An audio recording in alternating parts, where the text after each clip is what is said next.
বিসমিল্লাহির রহমানির রহিম। আসসালামু আলাইকুম প্রিয় এইচএসসি 26-27 ব্যাচের শিক্ষার্থীরা, সবাইকে স্বাগত জানাচ্ছি আমাদের ইংলিশ ফার্স্ট পেপার ক্লাসে। এবং ইংলিশ ফার্স্ট পেপারের রাইটিং পার্ট ক্লাস নিয়ে আমি হাজির হয়েছি।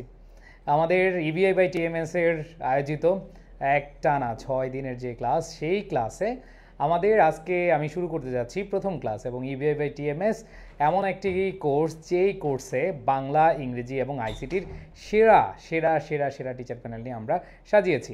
সো প্রাণপ্রিয় শিক্ষার্থীরা, আমাদের আজকের এই ক্লাসে তোমরা যারা জয়েন করেছো আমাকে একটু জানাও যে ঠিকভাবে শুনতে পাচ্ছ কিনা। যদি শুনতে পাও তাহলে হচ্ছে তোমাদের ক্লাসটা আমি শুরু করতে চাই। আমি একটু কমেন্টে দেখতে চাই কে কোথায় থেকে দেখছো। এবং তোমাদের জন্য এই ক্লাসে ইংলিশ ফার্স্ট পেপারের থিম রাইটিংয়ের সব কিছু তো থাকছেই, সাথে তোমরা একটা কবিতা কিভাবে পড়বে, কিভাবে পড়লে তুমি এখান থেকে যে কোনো ধরনের প্রশ্ন আসলেই তুমি আনসার করতে পারবা, সেটা দেখাবো। সো প্রাণপ্রিয় শিক্ষার্থীরা, সবাই রেডি আছো কিনা আমি একটু তোমাদের কমেন্টগুলো চেক করি। এবং সাথে সাথে তোমরা যারা এখানে আছো তোমরা জানো আমাদের একটা ক্যাম্পেইন রয়েছে, আমাদের পাওয়ার ব্যাংক। আমরা পাওয়ার ব্যাংক তোমাদেরকে গিফট করব। আর এই পাওয়ার ব্যাংক গিফট পাওয়ার জন্য তোমাদেরকে যে কাজটা করতে হবে সেটা হলো শেয়ার করতে হবে এবং মেনশন করতে হবে।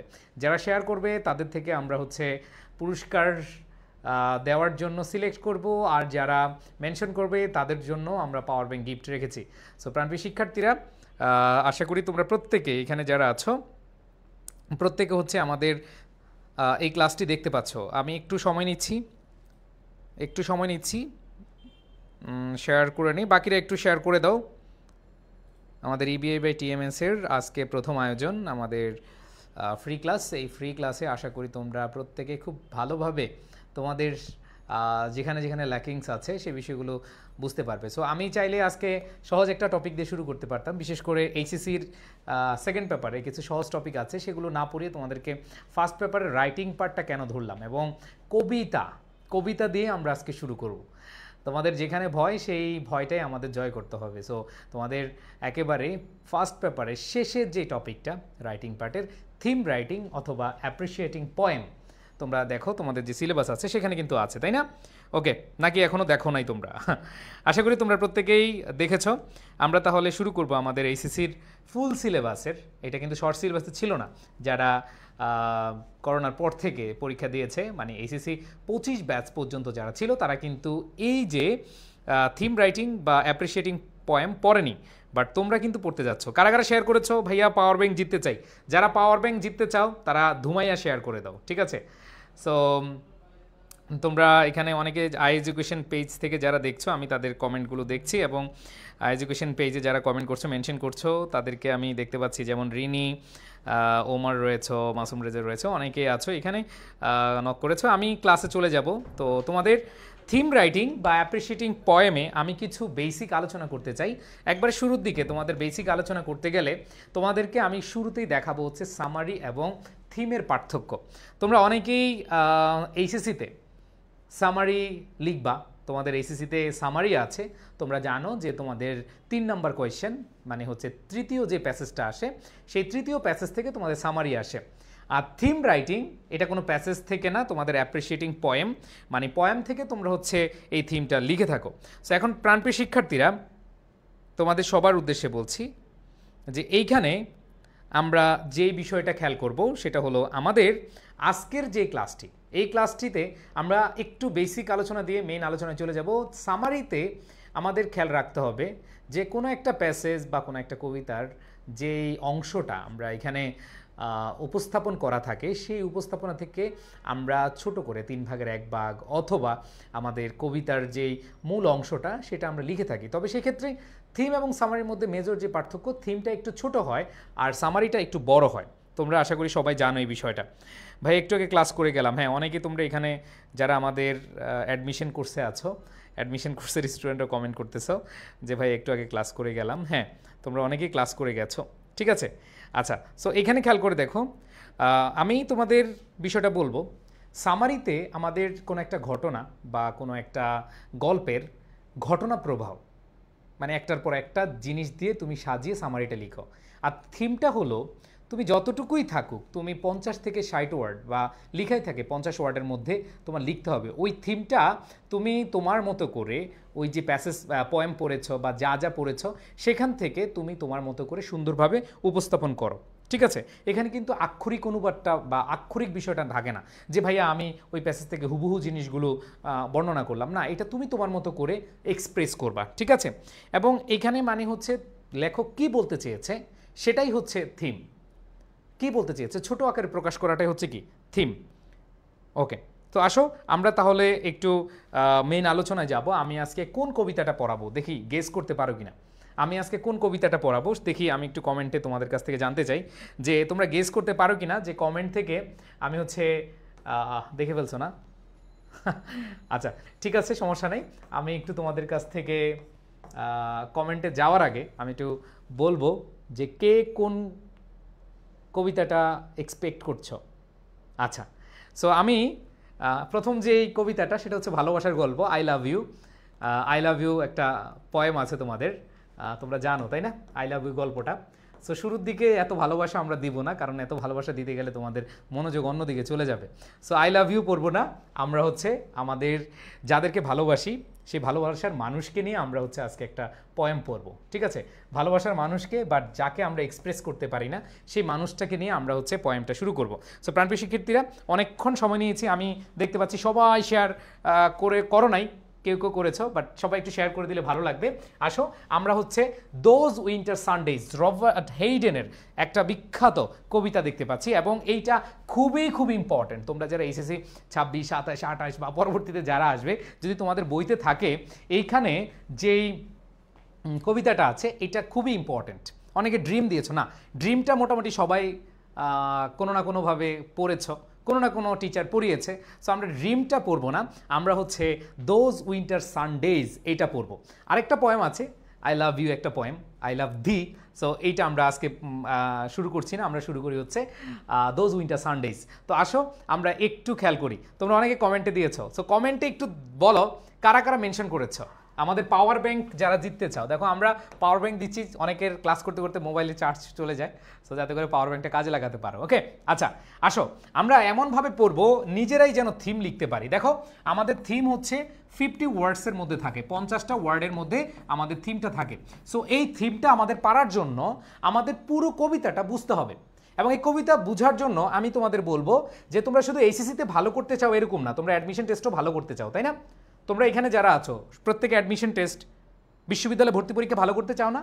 সো আমি তোমাদেরকে পয়েমকে এমনভাবে পড়াবো যাতে করে তোমাদের থিমও পারবা এবং তোমরা হচ্ছে যেই আমাদের থিমের পাশাপাশি আমাদের যেই গ্রামাটিক্যাল এক্সপ্লেনেশনটা সেটা জানতে পারবা। দেখো সানডেজ, সানডেজ আমরা জানি সানডে মানে হচ্ছে রবিবার, তাই না?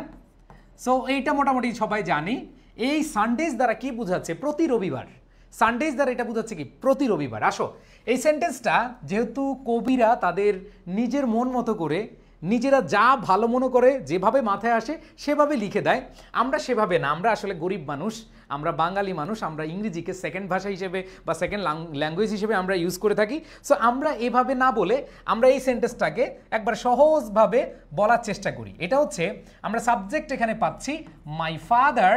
দেখো মাই father got up early, goat up early two, এইবার দেখো সানডেজ টু, এই সেন্টেন্সটা ছিল এরকম, বাট কবি আগে সানডেজ নিয়ে আসছে। তাহলে এখন তোমাদের ভালো লাগবে, এখন তোমাদের পড়তেও ভালো লাগবে, তাই না?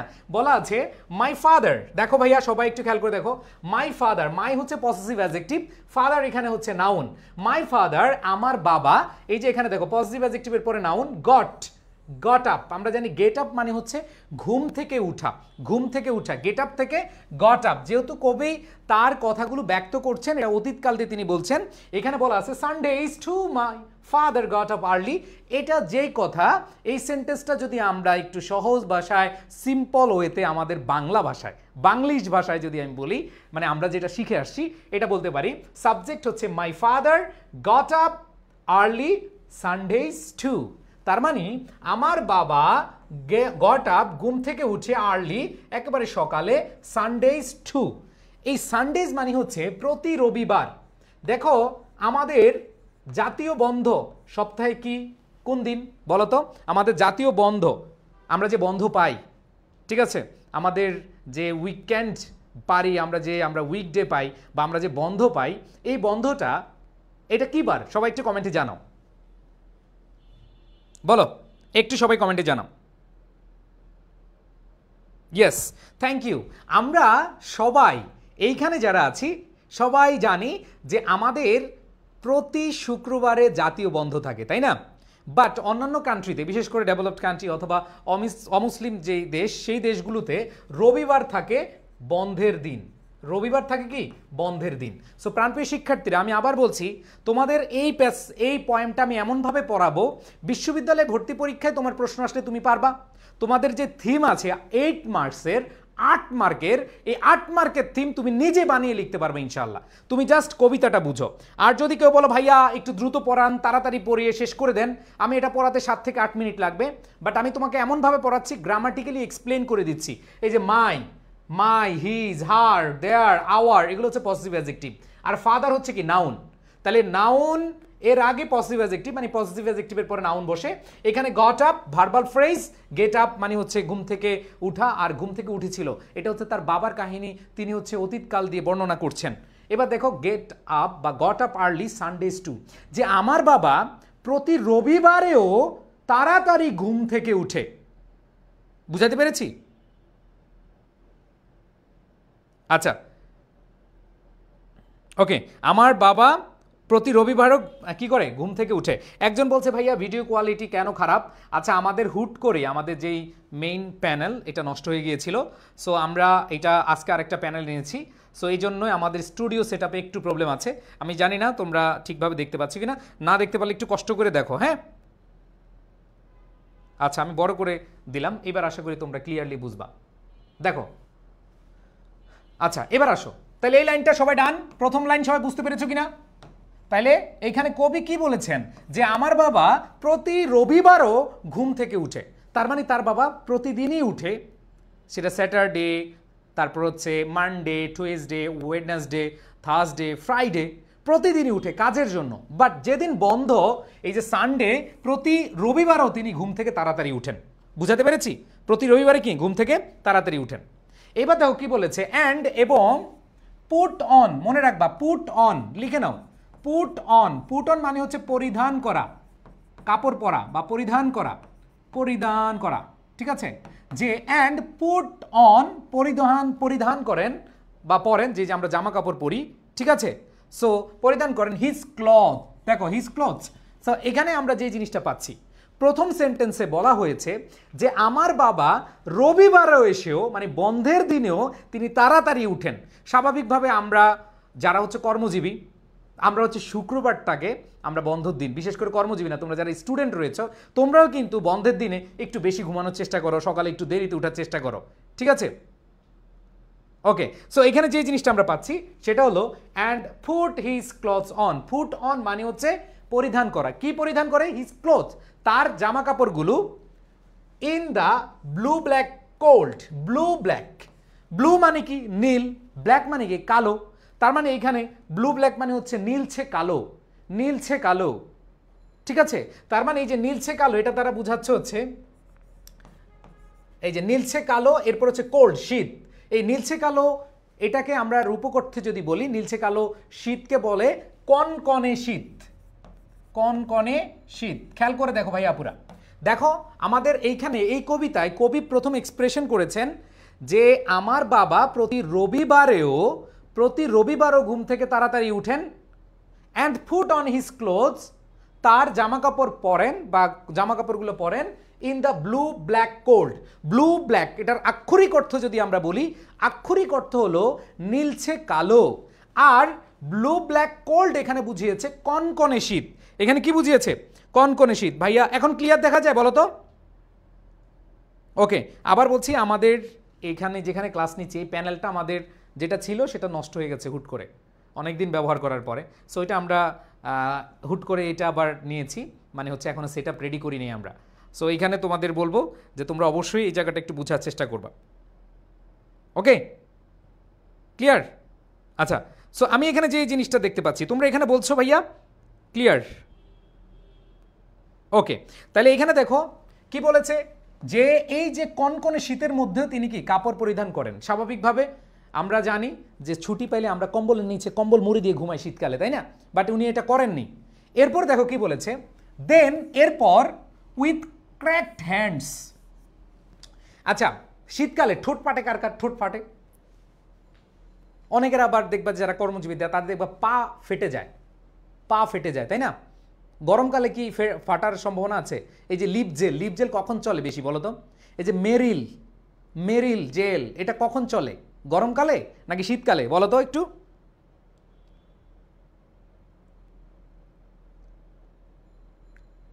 ওকে, কিটা? ওকে, সো ভাইয়া ব্লু কালার ইউজ করেন। ইটস ওকে, দেখো আমি ব্লু কালার ইউজ করছি। আগেরগুলো আমি আগের লাইনটা আবার একটু বুঝিয়ে দিচ্ছি। দেখো কি বলেছে, এবং পুট অন, পরিধান করেন। পুট অন মানে কি? পরিধান। হিজ ক্লোথস, তার জামা কাপড়গুলো, in the blue black cold, এই কনকনে শীতের মধ্যে। এটা তারা কি বুঝিয়েছে যে বাবা রবিবারও বিশ্রাম নেয় না, অনেক বেশি ঘুমায় না, বাবা হচ্ছে প্রতিদিনের মতোই কি উঠে যায় এবং এই কনকনে শীতের মধ্যে, এই কনকনে কি শীতের মধ্যে কাজ শুরু করেন। এটা মানে হচ্ছে তিনি কাজ শুরু করেন, এখানে এটা বুঝাচ্ছে। এবার আসো কি বলেছে, এবার আসো কি বলেছে, দেন এরপর উইথ মানে কি? সাথে, কোনো কিছু দ্বারা।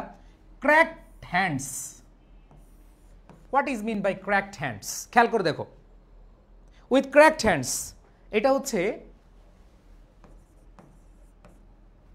ফাটা হাত। ওই যে ঠোঁট ফেটে যায়, হাত ফেটে যায়, আবার পায়ের দেখবা গোড়ালি ফেটে যায়। তো এই জিনিসটা বুঝিয়েছে। আবার যারা কাজ করে, অনেক কঠিন কাজ করে, দেখবা যে তাদের হাতগুলো একবারে খসখসো হয়ে যায়, এবং হাতগুলো খসখসো হয় না, তাদের হচ্ছে এগুলা ফেটে যায়, হাতও ফেটে যায়। এরকম দেখছো কিনা আমি জানি না, বাট এইখানে তোমাদের বলবো যে তোমরা যদি রিলেট করো, তোমরা যদি একটা বাস্তব জীবনের সাথে রিলেট করো তাহলে বুঝতে পারবা। ঠিক আছে ভাই, হলুদ কালারটা ঠিক আছে। ওকে, থ্যাংক ইউ। আচ্ছা, আমি কি পার্টস অফ স্পিচগুলো লিখে দিব? এই যে পুট অন, এটা হচ্ছে ফ্রেজাল বা ভার্বাল ফ্রেজ। এরপর হচ্ছে হিজ ক্লথস, হিজ হচ্ছে পজিটিভ অ্যাডজেক্টিভ, ক্লথস হচ্ছে নাউন, ইন হচ্ছে প্রেপোজিশন, দা হচ্ছে আর্টিকেল, ব্লু ব্ল্যাক এটা হচ্ছে অ্যাডজেক্টিভ, কোল্ড হচ্ছে নাউন। ঠিক আছে, কোল্ড হচ্ছে কি? নাউন। তার মানে এখানে ব্লু ব্ল্যাক কোল্ড মানে হচ্ছে কনকনে শীত। বুঝাতে পেরেছি? এটা হচ্ছে ভীষণ অনেক ঠান্ডা বুঝাচ্ছে। ঠান্ডা, ব্লু ব্ল্যাক কোল্ড দ্বারা কি বুঝাচ্ছে? অনেক বেশি ঠান্ডা, কনকনে শীত। ওকে, এইবার আসো পরেরটা। পরেরটা কি বলেছে? দেন এরপর উইথ ক্র্যাকড হ্যান্ডস। ক্র্যাকড হচ্ছে অ্যাডজেক্টিভ, হ্যান্ডস হচ্ছে কি? নাউন। তাহলে এখানে কি বুঝিয়েছে? ক্র্যাকড হ্যান্ডস মানে দ্বারা কি বুঝিয়েছে? এটা হচ্ছে ফাটা হাত, যাদের হাত ফাটে। সো যারা অনেক পরিশ্রম করে, স্যালুট দেম। তোমাদের অনেকের আছে এখানে বাবা আছে, অনেকের বাবা মাঠে কাজ করে, বিভিন্ন কলকারখানায় কাজ করে, দেখবা যে তাদের হাতগুলো অনেক শক্ত হয়ে যায়, ফেটে যায়। Respect to them, salute to them, salute salute. Okay, so এদের বিষয়ে বলা হয়েছে। এইবার আসো কি বলেছে? ক্র্যাকড, ক্র্যাকড মানে কি ভাইয়া? ফাটা। আর হ্যান্ডস মানে কি? হাত। দ্যাট এস্ট, এস্ট মানে হচ্ছে কি? ব্যথা, ব্যথা অনুভব করা বা ব্যথাতে কাতরানো। তাহলে খেয়াল করে দেখো ভাইয়া, পুরা খুব সহজভাবে চিন্তা করো। দেন উইথ ক্র্যাকড হ্যান্ডস, এই ফাটা হাত যেটা দ্বারা হচ্ছে কি করে? যেটা ব্যথা করে। যেটা কি করে? ব্যথা করে। শীতকালে যে সবারই হাত ফাটবে, পা ফাটবে এরকম বিষয় না। যারা পরিশ্রম করে, যারা কাজ করে, যারা শরীরকে শরীর মনে করে না, যারা নিজের পরিবারের জন্য, নিজের সন্তানের জন্য, নিজের ছেলে মেয়ের ভালো রাখার জন্য যারা দিন রাত পরিশ্রম করে, যারা হচ্ছে কোনো না কোনোভাবে নিজেদেরকে কোনোভাবে সুখের ছোঁয়া দেয় না, যারা নিজেদের ত্যাগটাকে মূল্যায়নই করে না, যারা সব সময় স্যাক্রিফাইস করে যায়, সেই সব বাবা মায়ের প্রতি রেসপেক্ট। আজকের এই কবিতাটা তুমি যদি ভালোভাবে বুঝো তখন বুঝতে পারবা। এই যে প্রথম 3 লাইনে কি বলা আছে, ও প্রাণপ্রিয় শিক্ষার্থীরা খেয়াল করে দেখো। বলেছে কবি বা লেখক এখানে বলেছে, আমার বাবা বন্ধের দিনও তাড়াতাড়ি ঘুম থেকে উঠে এরপরে এই কনকনে শীতের মধ্যে কম্বলের নিচে না বসে আমার বাবা চলে যায় সেই কনকনে শীতকে বাদ দিয়ে কোট পরে, জামা পরে সে কোথায়? তার কাজে নেমে পড়ে।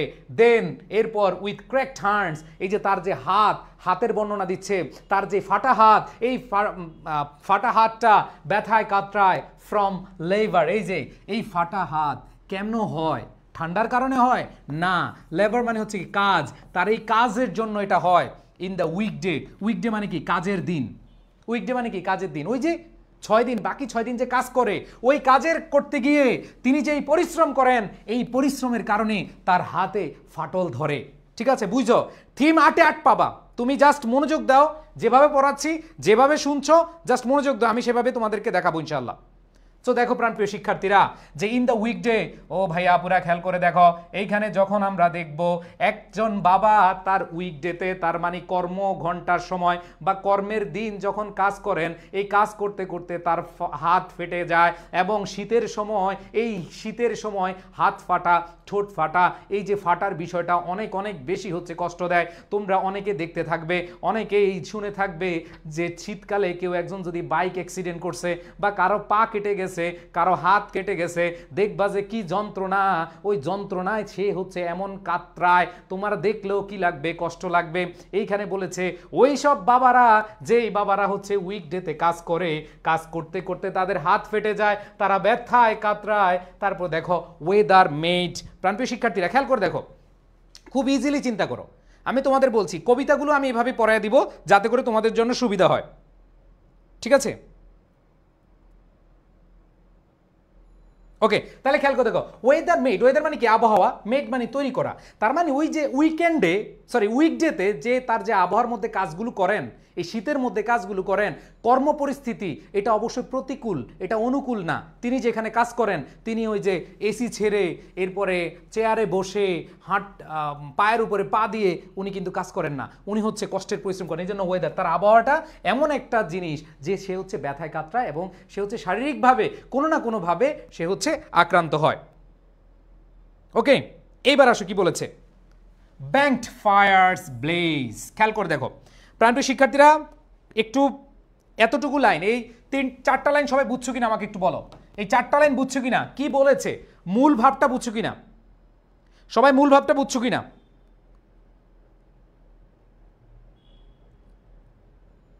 মূল ভাবটা বুঝছো কিনা? ওকে, এবার আসো দেখো, ব্যাংকড ফায়ার্স, ফায়ার তো বুঝো নাকি, ফায়ার মানে কি আগুন, তাই না? এটা তো বুঝো, একটু কমেন্ট করে যাও, আমি দেখতে চাই আগের 4 লাইন বুঝছো কিনা।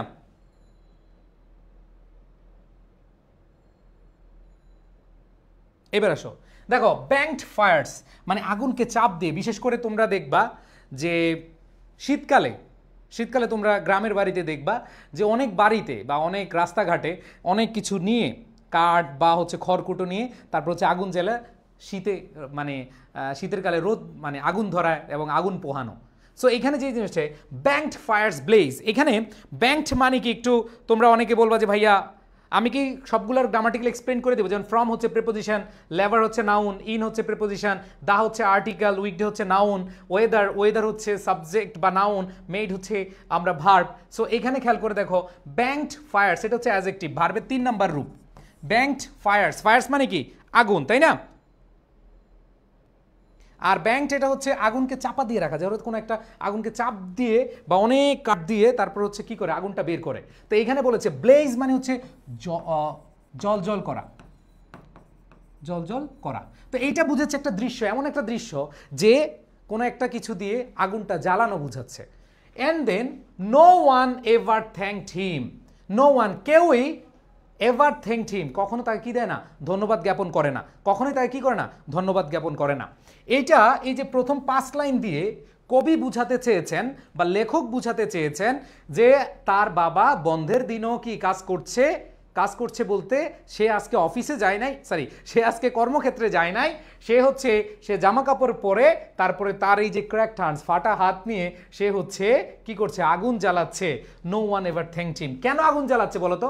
এটা দ্বারা বুঝাচ্ছে তার যে পরিবার, ধরো তোমার বাবা আগুন জ্বালাচ্ছে, একটু গরম করতেছে পরিবেশটা, ঘরটা একটু গরম করতেছে, যাতে করে তুমি ঘুম থেকে কম্বল মুড়ি দিয়ে যখন উঠবা, যখন তুমি একটু উষ্ণতা ফিল করো, যখন তোমার শীতটা একটু কম লাগবে, সেই বিষয়টা তুমি অনুভব করতে পারো। এই জন্য বাবা কি করেছে, সকালবেলা উঠে আজকে কাজে যায় নাই, আজকে পরিবারের জন্য সে হচ্ছে এই কাজটা করছে। তো এর জন্য স্বাভাবিকভাবে যখন তুমি কম্বল থেকে মুড়ি দিয়ে উঠা যখন দেখবা তোমার তো একটু উষ্ণ লাগতেছে, তখন তোমার ভালো লাগবে না? সো এইটাই বলছে নো ওয়ান এভার থ্যাঙ্কড হিম, এবং এই কাজের জন্য কেউই তাকে কি দেয় না, ধন্যবাদ জ্ঞাপন করে না। এবার দেখো আই উড ওয়েক, দেখো আই উড ওয়েক, আমি উঠেছি, আমি উঠলাম, অ্যান্ড হিয়ার শুনি দ্য কোল্ড স্প্লিন্টারিং, দেখো কোল্ড স্প্লিন্টারিং ব্রেকিং, খেয়াল করে দেখো উঠার পরে অবস্থা বুঝেছেন, হিয়ার মানে কি শোনা, দ্য কোল্ড স্প্লিন্টারিং এটা মেটাফোর, রূপক অর্থে ব্যবহার করা হয়েছে। দ্য কোল্ড শীত, স্প্লিন্টারিং অ্যান্ড ব্রেকিং, ব্রেকিং মানে কি ভাঙ্গা, তাই না, ব্রেকিং কোনো কিছু ভাঙতেছে, ভেঙে যাওয়া। তাহলে এইখানে যেই জিনিসটা খেয়াল করবা একটু তোমরা দেখো, হ্যাঁ তার মানে যখন সে কবি জেগে উঠতো এবং শুনতো, আই উড এটা কিন্তু উড অতীতের কোনো কিছু করা বোঝাতে আমরা উড প্লাস ভার্বের বেস ফ্রম হয়, তাহলে আই উড ওয়েক আমি উঠতাম, অ্যান্ড হিয়ার শুনতাম, দ্য কোল্ড এই যে শীত, যে শীতের ভয়ে আমি কম্বল মুড়ি দিয়ে ঘুমাইছি, সেই শীত কি করছে, স্প্লিন্টারিং। এখন এইখানে যেই জিনিসটা তোমাদের জানতে হবে, স্প্লিন্টারিং মানে কি জানো, স্প্লিন্টারিং মানে হচ্ছে কোনো ভাঙ্গার শব্দ, ঠিক আছে, আর ব্রেকিং মানে হচ্ছে ভেঙেছে এরকম। তার মানে শীতটা স্প্লিন্টারিং মানে হচ্ছে কোনো কিছু ভাঙ্গার শব্দ বোঝাচ্ছে, আর ব্রেকিং মানে হচ্ছে কি ভেঙে যাওয়া, তাই না। তো এখানে আমরা যে জিনিসটা পাচ্ছি যে কোনো কিছু বা শীতটা ভেঙে যাচ্ছে মানে ওই উষ্ণ হচ্ছে, কি হচ্ছে, শীতটা একটু হালকা গরম গরম অনুভব করছে, এটা রূপক অর্থে ব্যবহার করা হয়েছে, যেটা দ্বারা কবি বুঝিয়েছেন যে আমি যখন উঠতাম আমি শুনতাম ছিটছিট শব্দ, আমি শুনতাম শব্দ, এই শব্দকে বুঝিয়েছে।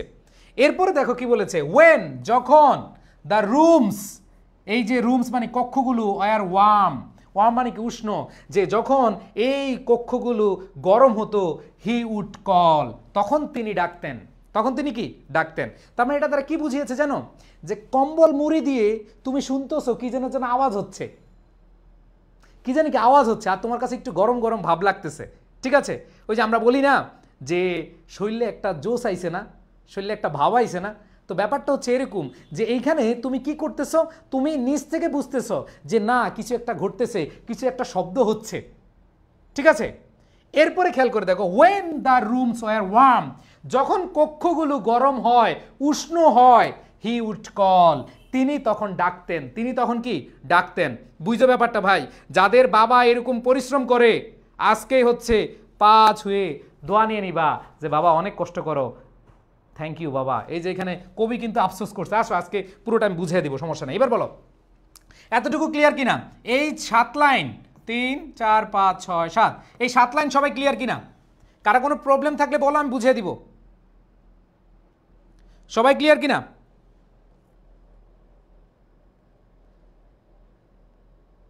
এই 7 লাইন সবাই ক্লিয়ার,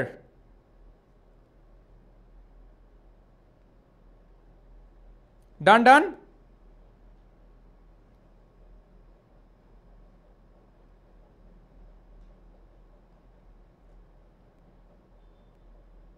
ওকে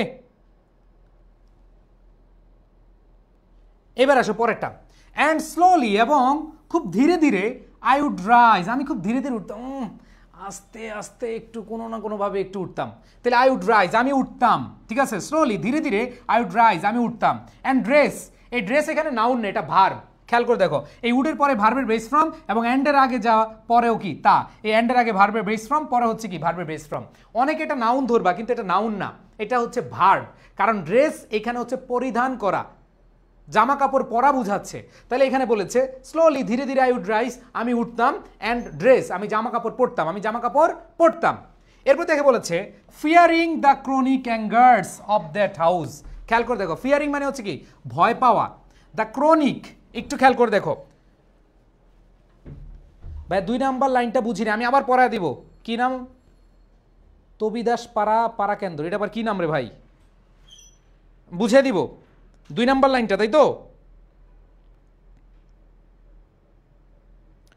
ওকে এবার আসো খেয়াল করে দেখো, the fearing the chronic, chronic মানে হচ্ছে দীর্ঘস্থায়ী, মানে সবসময় থাকে, সবসময় থাকে। দেখবা যে একটু সত্যি কথা, এটা বুঝো আর না বুঝো, যেই ঘরে অভাব থাকে বা যেই ঘরে আসলে বাবারা অনেক পরিশ্রম করে, যে কোনো না কোনো জায়গায় কোনো না কোনো সময় কিছু অভাব থাকে, হয় আজকে এটার অভাব থাকে, আজকে এই বিরহ থাকে, আজকে এই ঝামেলা থাকে, ওই ঝামেলা থাকে, ঠিক আছে, এটা থাকেই, এটা সবাই ফিল করে না, জাস্ট যারা হচ্ছে অভাবে থাকে তারাই ফিল করে। এই ক্রনিক অ্যাঙ্গার্স দ্বারা কি বুঝিয়েছে জানো?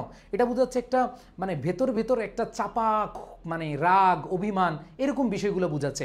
ক্রনিক অ্যাঙ্গার্স, দীর্ঘস্থায়ী রাগ। বিশেষ করে অনেক সময় দেখবা যে বাবাদের সাথে আমরা অনেকে ভয়ে কথা বলি না, বাবাদেরকে অনেক ভয় পাই। মার সাথে মা এটা করো, আমরা অনেক কিছু করি, কিন্তু বাবাদের সাথে হচ্ছে কি এটা করি না। ঠিক আছে,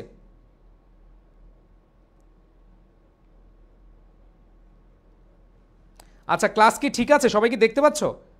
দুই একজন বলতেছে ক্লাস কি ক্লিয়ারলি বোঝা যাচ্ছে বলো তো? আমি আবার রিভিশন করে দিব, আবার হচ্ছে পুরোটা বুঝিয়ে দিব, নো প্রবলেম। ওকে, সো এটা আমি আবার বুঝিয়ে দিব, সমস্যা নাই। যেটা যেই লাইনটা বুঝবা না আমি বুঝিয়ে দিব, আগে একবার শেষ করি। হ্যাঁ, তো এখানে দেখো যে ফিয়ারিং, ভয় পেয়ে, ক্রনিক অ্যাঙ্গার্স, ওই দীর্ঘস্থায়ী বা চলমান যেই রাগ ক্ষোভ, অফ দ্যাট হাউস, ওই বাড়ির, speaking indifferently to him. Indifferent to মানে হচ্ছে উদাসীন থাকা, কোনো কিছু নিয়ে উদাসীন থাকা। খেয়াল করে দেখো, যে লাইন বুঝো না আমি আবার বুঝিয়ে দিব, কোনো সমস্যা নাই। যে লাইন বুঝবা না এটা আমি বুঝিয়ে দিব আবার। খেয়াল করে দেখো কি বলেছে, যে ফিয়ারিং দ্য ক্রনিক অ্যাঙ্গার্স, ওই যে বললাম যে লেগেই থাকে অভিমান, বিরহ, দুঃখ, দুর্দশা, এইগুলা এটা চাপা থাকে। ঠিক আছে, তাহলে এখানে বলছে ফিয়ারিং দ্য ক্রনিক অ্যাঙ্গার্স মানে হলো যে এই যে দীর্ঘস্থায়ী রাগ অফ দ্যাট হাউস, ওই বাড়ির, স্পিকিং ইনডিফারেন্টলি টু হিম। মনে রাখবা ইনডিফারেন্ট টু এটার অর্থ হচ্ছে উদাসীনভাবে। বিশেষভাবে দেখবা আলালের ঘরে দুলাল আছি আমরা কিছু, ধরো বাবা মা অনেক পরিশ্রম করে, ধরো তুমি 11টা বাজে উঠছো সকালে, মা নাস্তা বানায় রাখছে 8টায়, এরপর বলে বাবা নাস্তা করতো, বাবা তোর জন্য কত কষ্ট করে না ইয়ে করছেন, নাস্তা বানাইছি, বলে হ্যাঁ বানাইছেন তো কী হয়েছে, খামুনি পরে খামু, হয়েছে হ্যাঁ পরে খাবো, মোবাইলটা চালাই, ফেসবুক চালাই, পরে খামুনি, রাইখা দাও পরে খাবো। এই যে উদাসীনতা থাকে কি না বলো তো আমাদের মধ্যে? এখানে বলেছে স্পিকিং ইনডিফারেন্টলি টু হিম।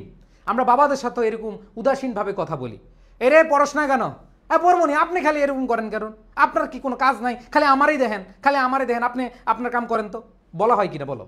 নাউজুবিল্লাহ, আল্লাহ আমাদেরকে এইসব থেকে হেদায়েত করুক। ঠিক আছে, তো এখানে বলেছি স্পিকিং ইনডিফারেন্টলি টু হিম মানে তাদের কথা কোনো পাত্তা না দেওয়া, উদাসীনভাবে থাকা। Who had driven out the cold. খেয়াল করে দেখো এটা তারা কি বুঝিয়েছে জানো? দেখো এটা তারা কি বুঝিয়েছে, who had driven out the cold, যিনি তাড়িয়ে দিয়েছিলেন দ্য কোল্ড, শীত। এই যে শীতের সকালটায় যিনি উষ্ণ করেছেন, যিনি গরম করেছেন, এটা তারা কি বুঝিয়েছে জানো? এটা তারা বুঝিয়েছে এই বেটা, এই বেটি, ছোটবেলায় তোর বেটা জামা কাপড় ছিল না, তুই ন্যাংটা আসছস পৃথিবীতে, যেই মানুষের কারণে তুই জামা কাপড় পরছস, যেই মানুষের কল্যাণে, যেই মানুষের উছিলায় তুই খাইছস, যেই মানুষের কল্যাণে তুই স্কুলে ভর্তি হইছস, তুই যেই মানুষের কল্যাণে কলেজে ভর্তি হইছস, এটা তারা বুঝাইছে এইটা যে তুই বেটা ইনডিফারেন্টলি, উদাসীনভাবে তার সাথে কথা বলিস, বেয়াদবি করে কথা বলিস। তাহলে দেখ, হু হ্যাড ড্রাইভেন আউট, যিনি তাড়িয়ে দিয়েছিলেন আউট দ্য কোল্ড, শীতকে তাড়িয়ে দিয়েছেন না। এটা তারা কি বুঝিয়েছে যে তোমার যত সমস্যা, তোমার যত চাহিদা যিনি পূরণ করেছেন তার সাথেই তুমি কি করেছ, উদাসীনভাবে ব্যবহার করছো। বুঝছো?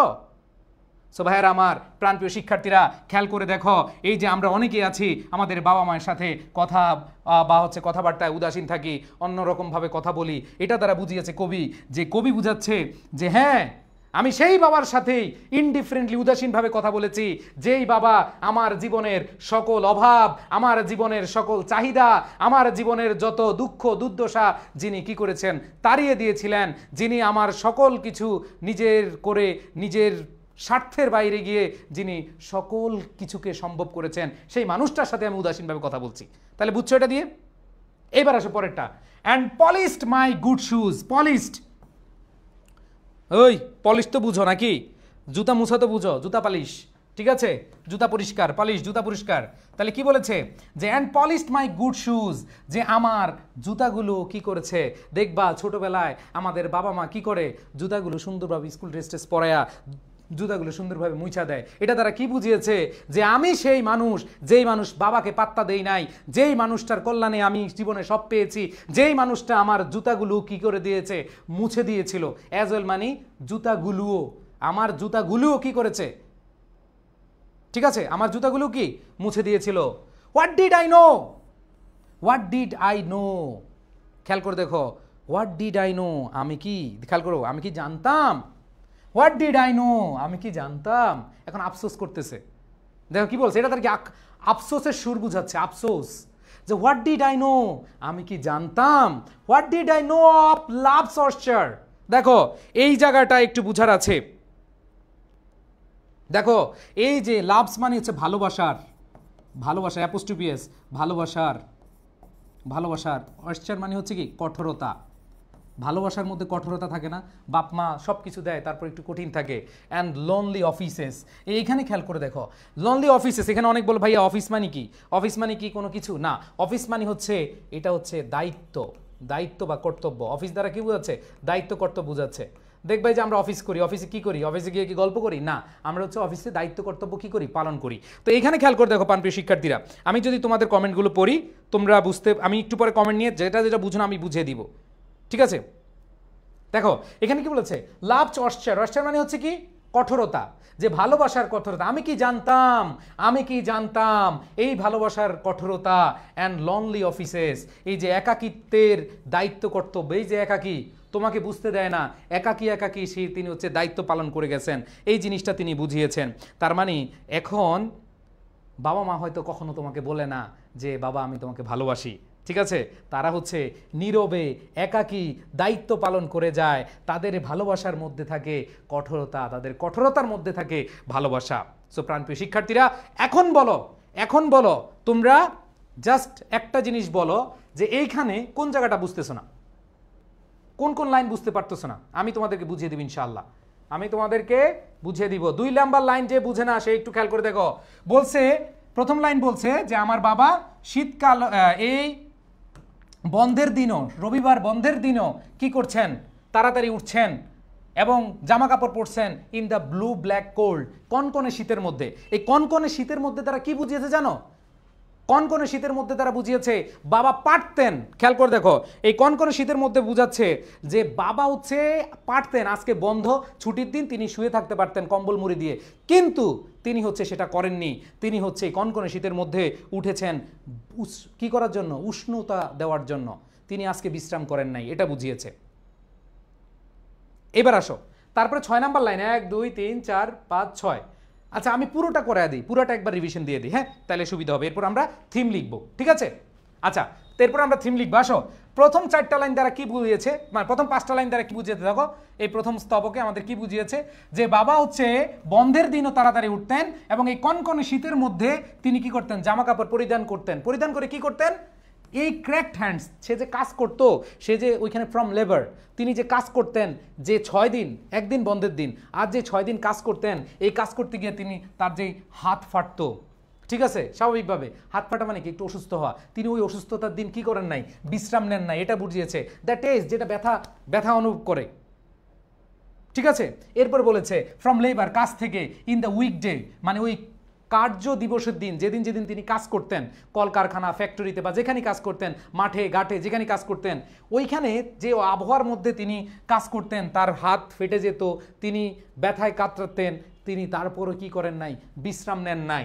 এরপর বলছে ব্যাংক ফায়ার ব্লেস, তিনি আগুন জ্বালাতেন, ঠিক আছে, নো ওয়ান এভার থ্যাঙ্কড হিম, কেন আগুন জ্বালাতেন, কেন, যাতে করে পরিবারের পরিজনের যে দায়িত্বশীলতা তার মধ্যে দেখা দিয়েছে, পরিবার পরিজন একটু ভালো থাকে, একটু উষ্ণতা পায়, কনকনে যে কোনো সমস্যা, যে কোনো মানে বিরূপ পরিবেশে তারা যেন ভালো থাকে, এই বিষয়টা তিনি বুঝাতে চেয়েছেন। এরপর দেখো 6 নাম্বার, এইবার বাবা যখন এই ধরো উষ্ণ করেছে, আই উড ওয়েক, আমি উঠতাম, অ্যান্ড হিয়ার আমি শুনতাম, দ্য কোল্ড স্প্লিন্টারিং, আমি ঘুম থেকে জেগে কি শুনতাম, কিছু একটা শব্দ, স্প্লিন্টারিং, স্প্লিন্টারিং মানে হচ্ছে কোনো কিছু শব্দ, ধরো আগুন জ্বালাচ্ছে, আগুন জ্বালার কারণে তার মধ্যে একটা অনুভব আসতেছে, ফিলিং আসতেছে, না একটু উষ্ণতা লাগতেছে, অ্যান্ড ব্রেকিং, এই ঠান্ডাটা কমতেছে, ব্রেকিং মানে কি ঠান্ডাটা ভাঙতেছে। এরপরে বলেছে when the rooms were warm, যখন হচ্ছে রুমটা গরম হতো, উষ্ণ হতো, হি উড কল, তিনি তখন ডাকতেন, এই উঠ উঠ উঠ উঠ। এরপর দেখো কি বলেছে, অ্যান্ড স্লোলি, ধীরে ধীরে, I would rise and dress, এবং আমি উঠতাম, তারপর হচ্ছে জামা কাপড় পরতাম, ফিয়ারিং দ্য ক্রনিক অ্যাঙ্গার্স, এটা তারা বুঝিয়েছে তাদের ঘরের যে অবস্থা, মানে বাবার সাথে তার যে একটা গ্যাপ, সেই বিষয়টা বুঝিয়েছে।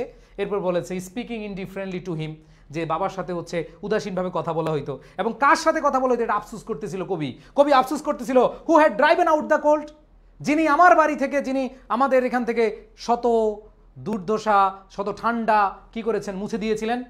And polished my good shoes as well, যিনি আমার জুতোও পরিষ্কার করতেন। এটা আফসোস করতেছিলেন লেখক। এরপর বলছে হোয়াট ডিড আই নো, আমি কি জানতাম, আমি কি জানতাম, আমি কি বুঝতাম, what did know of love's অর্চার, যে ভালোবাসার কঠোরতা এবং লনলি অফিসেস, তাদের একাকী এই দায়িত্ববোধ, নীরবে দায়িত্ব পালন করে গেছেন। এটা বুঝিয়েছে যে কবি একটা সময় এসে রিয়েলাইজেশন করছেন, বাবারে প্রথম পাত্তা দিত না, বাবার এই জিনিসগুলো চোখে পড়তো না, বাট শেষের দিকে এসে তিনি বুঝাতে চেয়েছেন ইনি সেই বাবা, যেই বাবার কল্যাণে আমি আজ এইখানে। ঠিক আছে, এইবার আসো, এইবার আমরা থিমটা লিখব। থিমটা লেখার জন্য আমরা দেখি, আমি একটু তোমাদেরকে থিমটা দেখো। The poem reflects on father's, একজন বাবার আনরিকগনাইজ স্যাক্রিফাইস। খেয়াল করে দেখো, বাবার এখানে স্যাক্রিফাইসই বুঝাচ্ছে। আচ্ছা, no no no one ever thanked him, এটার অর্থ কি? কেউই তাকে ধন্যবাদ দিত না, কেউ তাই কি ধন্যবাদ দিত না, নো এভার থ্যাঙ্কড হিম। এবার আসো কি বলেছে, যে this poem reflects on father's unrecognised sacrifice, যে এটা, এই কবিতাটা একজন বাবার যে স্যাক্রিফাইস, ত্যাগগুলো, যেগুলো হচ্ছে অপ্রকাশিত, এই অপ্রকাশিত ত্যাগগুলোর কথা প্রকাশ করেছে বা প্রতিফলিত করেছে।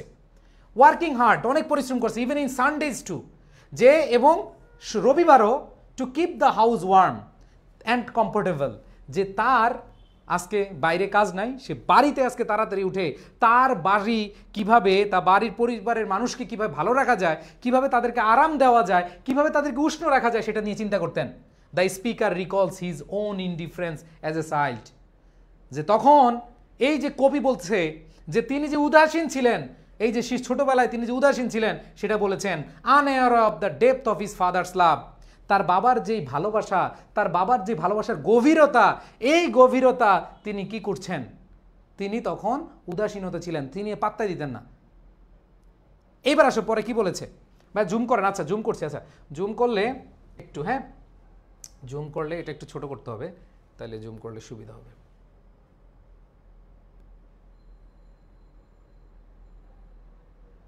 আচ্ছা আমি জুম করছি, হ্যাঁ আসো আসো, দেখো কি বলেছে এখানে, বলেছে দ্য স্পিকার রিকলস, তিনি আবার স্মরণ করলেন হিজ ওন ইনডিফারেন্স, ইনডিফারেন্স মানে উদাসীনতা, অ্যাজ চাইল্ড, ছোটবেলায়, unaware of the depth of his father's love, এবং তার যে বাবার ভালোবাসা, এই ভালোবাসা সম্পর্কে তিনি কি ছিলেন না, সতর্ক ছিলেন, অসতর্ক ছিলেন। ইট হাইলাইটস, এটা দ্বারা আসলে প্রকাশ পায় থিমস অফ প্যারেন্টাল ডিভোশন, যে পিতামাতার ডিভোশন। খেয়াল করে দেখো, পিতামাতার আমাদের প্রতি যেই পরিমাণা, আমাদের প্রতি দায়িত্ববোধ, ভাই সারাংশের মতো কি লিখতে হবে না ভাইয়া, মনে রাখবা সারাংশ আর সারমর্মর মধ্যে, সরি এই থিম এবং সামারির মধ্যে পার্থক্য আছে। এটা 50 থেকে 51, 52, 53, 50 ওয়ার্ডের মধ্যে লিখবে, সামারি আর একটু বড় হয়, বাট ইয়েটা খুব ছোট হয়, থিমটা একটু ছোট হয়, বুঝাইতে পারছি? তাহলে এখানে দেখো তাদের যে আনস্পোকেন কেয়ার, তাদের যে দায়িত্বশীলতা, তাদের যে তোমার প্রতি যত্নশীলতা, and the quiet of an unnoticed duties of love, যে তাদের যে ভালোবাসাটা, এটা আমাদের কি থাকে না, আমাদের প্রকাশ পায় না বা আমাদের চোখে পড়ে না, এই জায়গাটা বুঝিয়েছে। তার মানে এই কবিতার একজন বাবার অদেখা ত্যাগের কথা বলা হয়েছে, যিনি রবিবারও বাড়িকে কি করেন, উষ্ণতা রাখতে চেয়েছিলেন, পরিশ্রম করেছিলেন। শৈশবে কবি এটাকে পাত্তা দিত না, কিন্তু শেষে এসে আফসোস করে, শেষে এসে কি আফসোস করে। তাহলে এইখানে একটু খেয়াল করে দেখো ভাইয়া আপুরা, আমি তোমাদের বলি, আমি তোমাদেরকে এই পয়েমগুলো চেষ্টা করি, দেখো অনেকে পয়েম, আমি শিওর তোমরা কলেজেও এই পয়েমগুলো এভাবে পড়ো না, পড়ো? তোমাদের কলেজে কি এভাবে পড়িয়েছে? তোমাদেরকে এগুলা পড়িয়েছে কলেজে পয়েমগুলো? বলো তো, পড়েছো এর আগে এভাবে? ওকে, সো আমি তোমাদেরকে জাস্ট বললাম কবিতাটা বুঝো, কবিতাটা বুঝলে বাকিটা তুমি নিজে নিজে লিখতে পারবা, নিজে নিজে তুমি লিখতে পারবা যদি তুমি কবিতাটা বুঝে বুঝে পড়ো। তাহলে আমি লাস্টবারের মতো একটু রিভিউ করে দেই, যে এখানে কবি বুঝিয়েছেন যে তার বাবা, তিনি ছোটবেলায় দেখতেন তার বাবা হচ্ছে বন্ধের দিনও তাদেরকে একটু ভালো রাখার জন্য তিনি হচ্ছে সকালে উঠে কনকনে শীতের মধ্যে উঠে তিনি হচ্ছে আগুন জ্বালাতেন, একটা রুমকে কি উষ্ণ করতেন। তারপর হচ্ছে তিনি যে ব্যথা পেয়েছেন, তিনি যে তার যে হাত মানে ফাটা হাতে তিনি ব্যথা পাচ্ছেন এটা তিনি বুঝতে দিতেন না, এবং এই কারণে এটা চলমান থাকতো এবং কেউই তাকে কোনো ধন্যবাদ জ্ঞাপন করতো না। তিনি উঠতেন, উঠে না ড্রেস পরতেন এবং তার মধ্যে মনের মধ্যে তারা একটা একটা ভয়ের ভয়ের একটা ভাব থাকতো।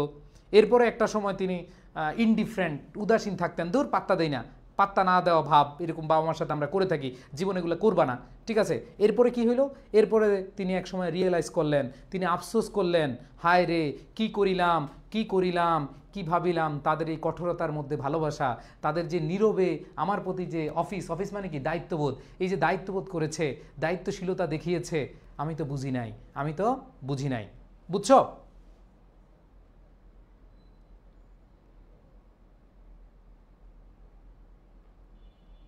ওকে, তাহলে ভাইয়া সবাইকে এটা বুঝছো? এইবার বলো কোনো ওয়ার্ডে কোনো ঝামেলা আছে কিনা। লাস্ট কোনো অর্থ জানো না বা কোনো একটা ওয়ার্ড অর্থ জানা নাই এরকম কিছু আছে কিনা বলো। লাস্ট, শেষ আমাদের থিম এইটা। আজকে আমরা এইটা পড়লাম, আশা করি তোমরা এগুলো তোমরা ইনশাল্লাহ পেয়ে যাবা আমাদের মেইন ক্লাসে, এগুলো খুব সুন্দরভাবে পেয়ে যাবা।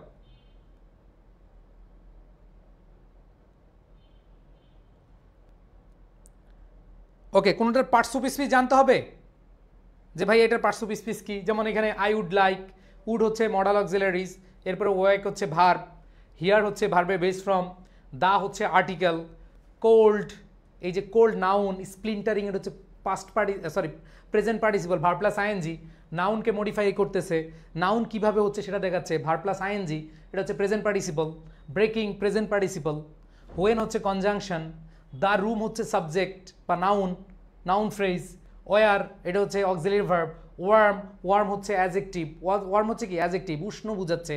এরপর বলছে হি উড কল, এখানে উড হচ্ছে আমাদের অক্সিলারি ভার্ব, এরপরে ভার্বের বেস ফর্ম, অ্যান্ড স্লোলি হচ্ছে অ্যাডভার্ব, আই সাবজেক্ট, উড হচ্ছে modal auxiliary, and then rise and dress, এই যে উড রাইজ হচ্ছে ভার্ব, ড্রেস হচ্ছে কি ভার্ব। বুঝতে পারছি ভাই? অশ্চর মানে কি? অশ্চর মানে হচ্ছে কঠোরতা। লাভস হচ্ছে ভালোবাসা, আর অশ্চর হচ্ছে কঠোরতা, এটা নাউন, কঠোরতা, কঠোর বুঝায়। আর কোনো প্রশ্ন আছে আমাকে বলো।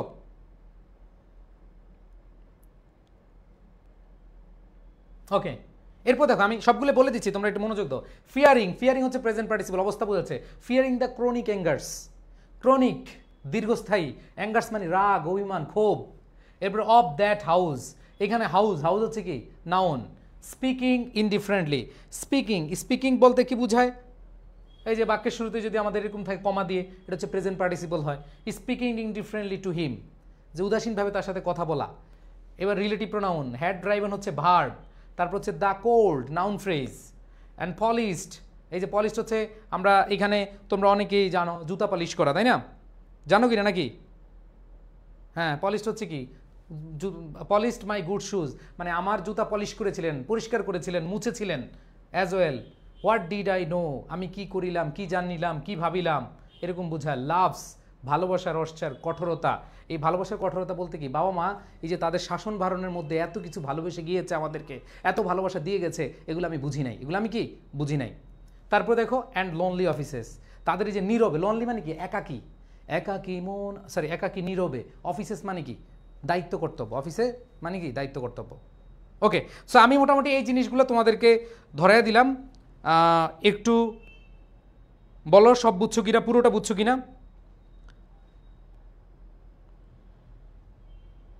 ভাইয়া ক্রনিক অর্থ কি? দীর্ঘস্থায়ী। ক্রনিক অর্থ দীর্ঘস্থায়ী। একজন বলছে বা রাইজ মানে কি উঠা, ঘুম থেকে উঠা, রাইজ মানে কি উঠা।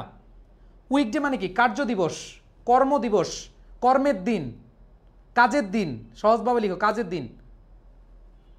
অফিসেস এখানে মানে অফিস বলতে সরকারি বা বেসরকারি অফিস না, অফিসেস মানে দায়িত্ব কর্তব্য।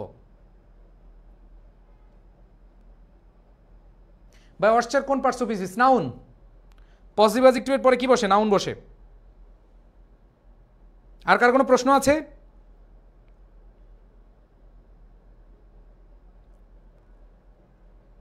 আমাকে একটু বলো তো কার কোন প্রশ্ন আছে?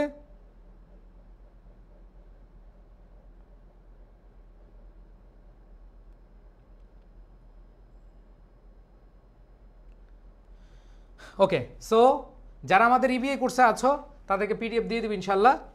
তো সবাই ভালো থাকো। ক্লাসটা কেমন লেগেছে একটু কমেন্টে জানাবা। ভাই কমফোর্টেবল মানে কি? কমফোর্টেবল মানে হচ্ছে আরামদায়ক। ওকে, ক্র্যাকড মানে হচ্ছে ফাটা ফাটা, হাত ফাটা, পা ফাটা, ক্র্যাকড।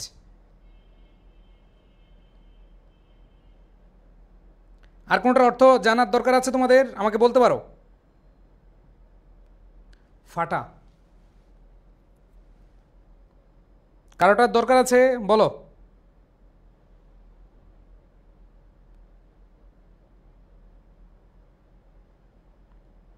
নাই। ব্রেকিং মানে হচ্ছে কোনো কিছু শব্দ, ছিট ধরা শব্দ, কোনো কিছু ভাঙতেছে এরকম বোঝায়। ওকে, ঠিক আছে ভাই। 9 নাম্বার লাইনটা আবার বলেন। 1 2 3 4 5 6 7 8 9। Fearing chronic অ্যাঙ্গার্স। ফিয়ারিং মানে কি? ভয় পাওয়া, থমথমে অবস্থা। দ্য ক্রনিক অ্যাঙ্গার্স মানে হচ্ছে দীর্ঘস্থায়ী রাগ, অভিমান, চুপ করে থাকা, মানে ভিতরে বুঝতে না দেওয়া, ভিতরে অনেক টেনশন চলতেছে কিন্তু বুঝতে না দেওয়া। মানে এটা কি জানতে চাচ্ছ? এটা দ্বারা কি বোঝাচ্ছে? এরকম কিছু কমেন্ট আবার একটু করো তো ভাইয়া। মানে এটা হচ্ছে পরিবারের ভেতরে যে ধরো অভাব, ঝগড়া ঝাঁটি, বিরহ, এই বিষয়গুলোকে বোঝাচ্ছে। ঠিক আছে, ওকে। তো থ্যাংক ইউ সবাই। তাহলে ভালো থাকবা, সুস্থ থাকবা। একজন বলছে ভাইয়া স্প্লিন্টারিং। স্প্লিন্টারিং মানে হচ্ছে ভাইয়া, এটা তো কয়বার বললাম রে। স্প্লিন্টিং মানে হচ্ছে ভাঙ্গার শব্দ, কোনো ভাঙছে এমন। ওকে,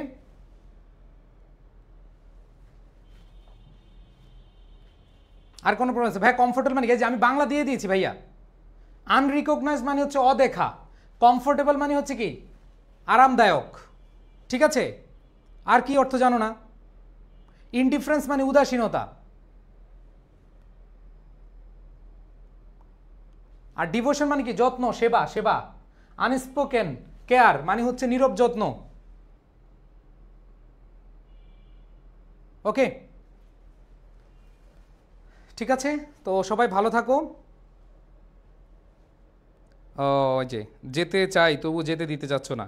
ঠিক আছে, একজন বলতেছে ভাইয়া ফিয়ারিং অর্থ কি? ফিয়ারিং মানে হচ্ছে ভয়ে থাকা, ভয় ভয়, ফিয়ার থেকে ফিয়ারিং, ভয়ে থাকতাম বা ভয়ে থাকা। ঠিক আছে, সো ঠিক আছে, সবাই ভালো থাকো, সুস্থ থাকো। আল্লাহ হাফেজ, আসসালামু আলাইকুম।